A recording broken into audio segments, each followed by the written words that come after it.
Ladies and gentlemen, it's your boy, Turkish Delight with the Battlefront Bazaar, and today we're looking into some changes going into a hotfix coming to Battlefront 2 that will address some of the major problems that came with the recent Hero Starfighters update. Let's jump right into the news. DICE have already pushed a fix live via their back-end tools for two issues. There is no client update for these fixes, so no download will need to happen on the player side. You should just log into the game and the changes will have taken place.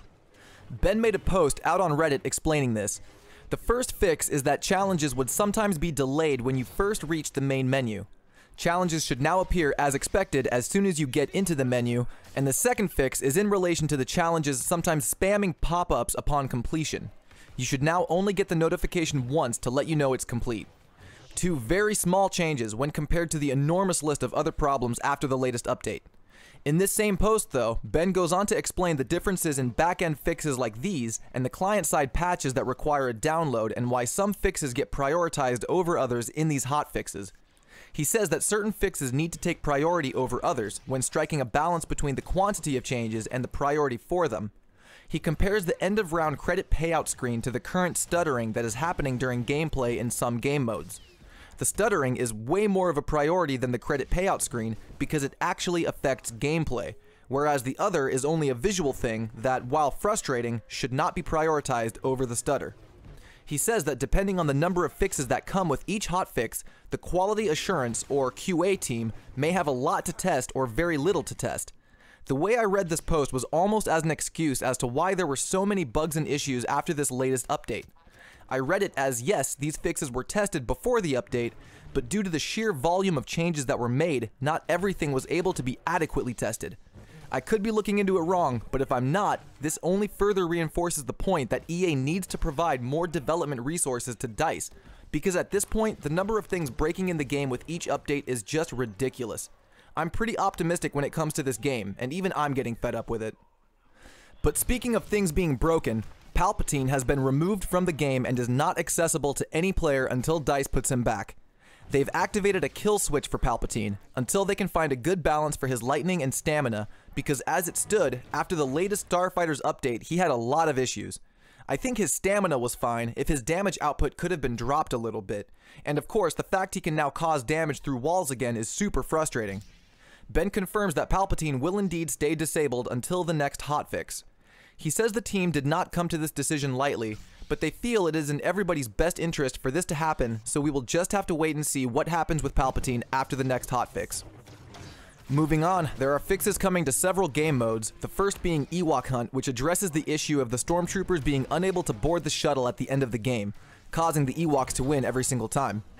I didn't play Ewok Hunt after the update, so I didn't experience it for myself, but plenty of people did, and DICE ended up removing the mode from the menu almost immediately, and Ben confirms that they plan to roll it back out with the next hotfix. In Hero Starfighters, we are having an issue with that aforementioned stutter when it comes to hard locks. I haven't experienced it myself, but from what I've seen, it makes the game mode virtually unplayable, and they are planning on fixing this in the upcoming hotfix. Hero Starfighters lost its flavor for me pretty quickly, but this is good news for those of you who like flying and want to keep leveling up your hero ships. I think I'll stick to strafe runs in Galactic Assault though. We are also seeing changes to stamina after the new lightsaber changes that came with the Hero Starfighters update. A focused feedback thread went up on Reddit to get the community's insight, and it looks like changes will be coming according to that. Now, I've made a video, which is linked in the description and is popping up in the top right corner right now, about all the Saber Hero's stamina attributes and what makes each hero unique. Go check out that video if you'd like to see all the changes that came out with the update, but it looks like I'm going to have to redo it if the stamina system sees some significant changes.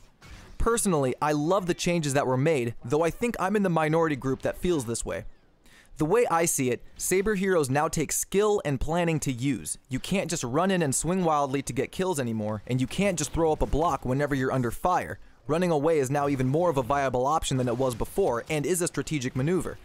You need to time when to make your move and be smart about making it, being aware of everything around you, being smart about when you block and minding how much stamina you have left and when it will come back. All of this makes the game interesting. I'm not saying it's perfect, and I fully expect to piss some people off here, but I'm also saying that the majority who complained about this change seem to me to be complaining about having to actually get good at the game in order to succeed. The old system had problems. This fix addressed those problems by changing the system, and now people are upset they have to learn the new system. Adapt or die, friends. The stamina system really is not that bad, but it looks like some changes are coming regardless, so I'll have the new video out to explain each one when that rolls out. If we could just get something like this. And lastly, we have an update to the amount of experience players will earn when playing Hero Showdown. A lot of players compared the experience payout from Hero Showdown to Heroes vs. Villains, saying that HVV gave way more experience than Hero Showdown did. The devs investigated and did in fact find that there was a difference in the experience payout, and we can expect a change to that coming as well. So Hero Showdown will once again be a good training ground for your heroes. That's all the news I've got today. The Hero Starfighters update was meant to be a great quality of life improvement to the game, and in many ways it was. The skin selector and the tweaks to the Hero Showdown HUD and the menu were all great, but the number of bugs that came with it turned it into more of a quality of death improvement, and it set the development team back by a lot. They now have to focus on fixing these issues instead of introducing new features. But that's the Star Wars license under EA, I suppose. If you liked the video, be sure to subscribe and get notified. I appreciate you all stopping by the bazaar. This has been Turkish Delight, and I'll see you all out on the battlefront. Peace.